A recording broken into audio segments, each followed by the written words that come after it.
Nay, sayo tayo yung ganun. Dali! Anong sayo-sayaw? Kita may ginagawa ako, di ba? Marami pa akong gagawin. Weh, paano kung bigyan kita ng pera? Pera? Oo, Nay, basta sayo tayo. Mapaprank ko na si nanay. Ay, wala na palang gagawin. Tara na.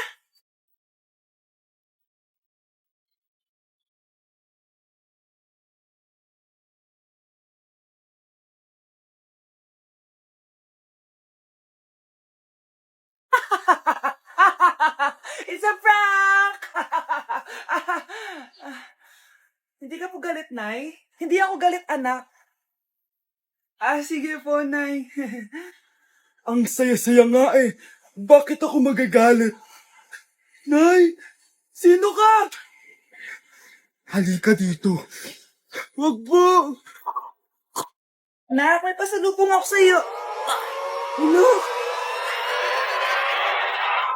Hoy, Mars, may nagpadala na regalo sa inyo. Pero bawal pa daw buksan. Sige, Mare, salamat ha. Anak, may nagpadala na regalo sa atin. Ang laki naman nito, Nay. Kaso, bawal pa daw buksan. Sige po, Nay. A few moments later. Kapadrip, mga bobo kasi, mga bobo! Tutulog na lang ako. Savage! Victory!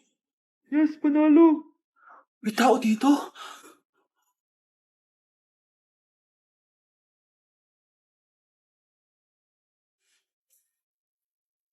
One hour later. Anak, nagtik si Mare. Buksan na daw natin.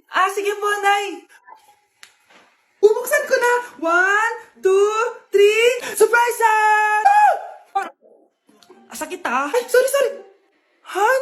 Han, I miss you. I miss you, Han. Panaginip lang.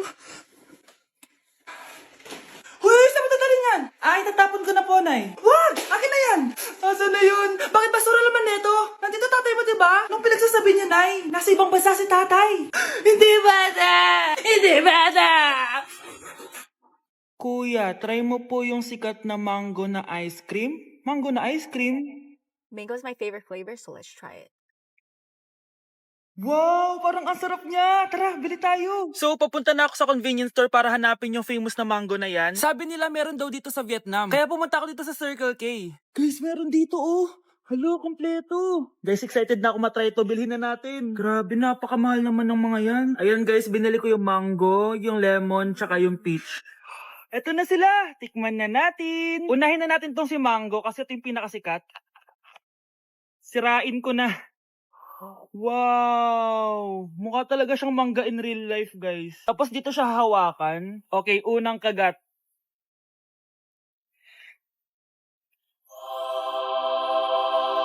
Ang sarap niya. Lasa talaga siyang mangga, promise, na may konting gatas. Medyo maasim din siya na onte. 10 out of 10 to sa akin, guys. Okay, next naman itong peach. Mukha siyang puwet ng bata, oh. Okay, kagatin na natin. Ang nostalgic ng lasa niya.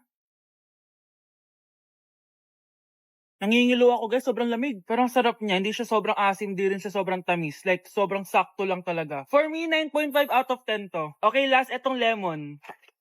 Wow, mukha talaga siyang lemon, no? Okay, unang kagat. Ba't parang wala siyang lasa? Tapos, hindi rin siya lasang lemon. Parang ice cream na wala lasang wala. Wala akong nalalasahan.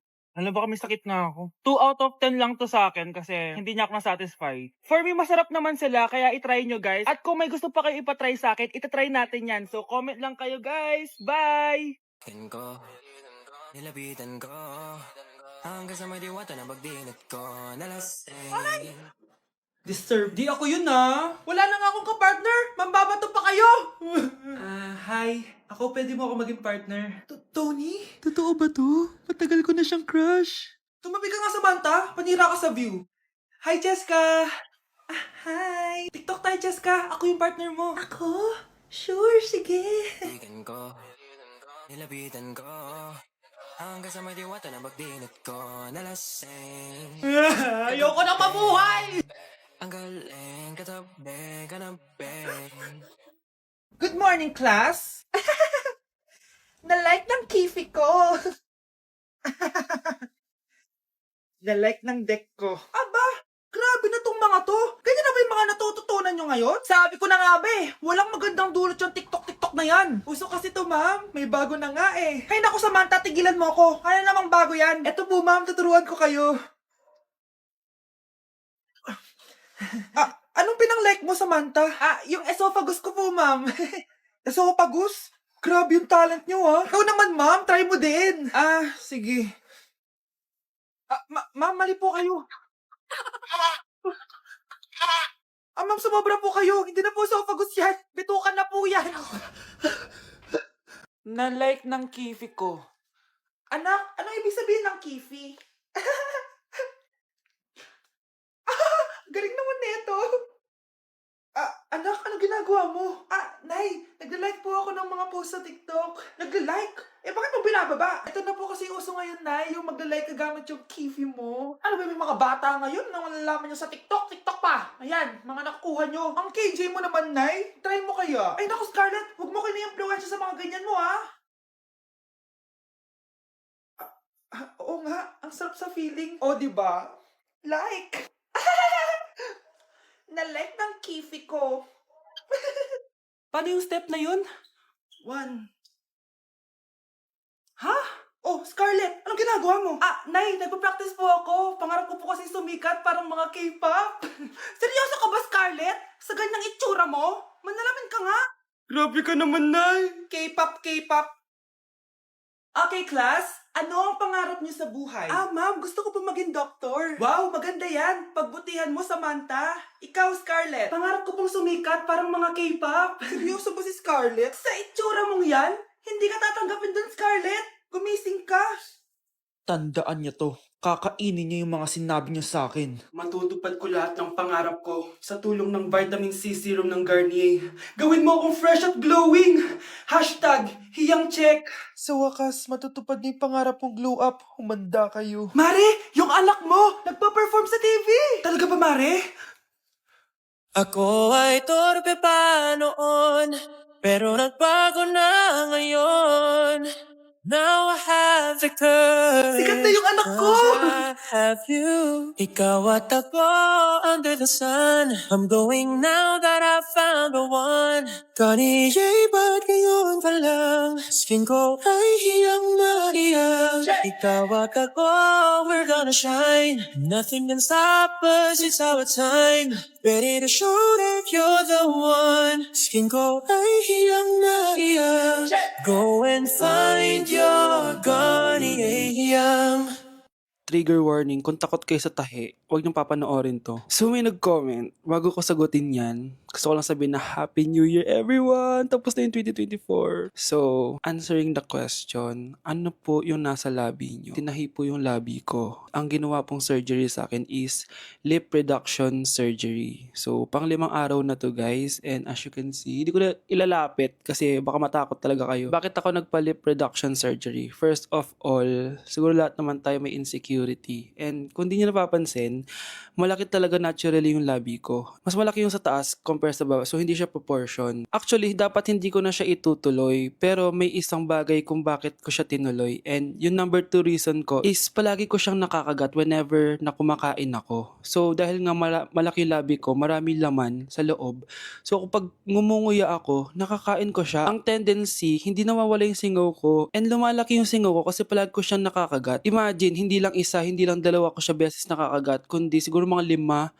Ganun kalala. So, dugong-dugo talaga. Kaya tinuloy ko na rin siya para finally mabawasan na yung laman niya sa loob at sana hindi ko na siya makagat in the future. Pero syempre, para mas maging confident na rin ako sa mga pictures. Kung nagtataka kayo kung bakit after Pasko or December 26 ako nagpa-surgery, is yun yung earliest na appointment na pwede yung doctor ko. And yun na yung ginrab ko since kailangan kong gumaling before ako bumalik sa school. Kasi di naman ako pwedeng bumalik sa school na nang ganito yung sitwasyon ng bibig ko. Paano ako magre-report, diba? Ito na ata yung sinasabi nilang New Year, New Me. So yun lang naman guys. Again, happy New Year. Wishing you all the best in 2025. Babalik na ako sa content ko. Promise, pag gumaling na talaga to. Bye-bye. Huwag niyo ko ikulong! Hindi ako scammer! Itigil niyo na yan! Hindi si nanay ang scammer. Pero nasa bahay na to, ang totoong scammer. Hoy bata, huwag kang mga alam. Wala ka namang ebidensya. Pero Nay, alam ko hindi ko yung scammer. Tara na, sumama ka na sa akin. Mga anak, aayusin ko to ha? Babalik din ako, okay?